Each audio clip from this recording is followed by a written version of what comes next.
In today's video, I'm going to teach you how to send stars on Facebook.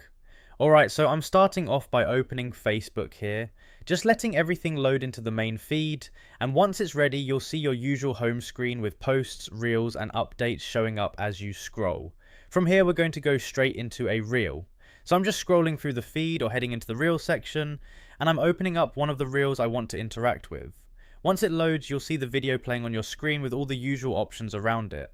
Now from here I'm going to click on comment, so I just tap that comment icon and it opens up the comment section for this reel. You'll see the comment box appear and all the interaction options become available. Once I'm inside the comment area, I'm looking at the bottom of the screen and I can see the option that says give star. So I'm just going to click on that, and this is where you can start the process of sending stars to support the creator. Alright, so now I'm in the stars section and I can see different star options available. I'm just going to select a star to send, so I tap on the one I want and it gets highlighted as my choice. Once that's done, I just double check that I've selected the right star, making sure everything looks good before sending it through. And after that, the star is sent and it gets added to the reel as support for the creator.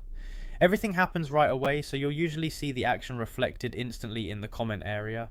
And that's pretty much it. That's how you send stars on Facebook while watching a reel.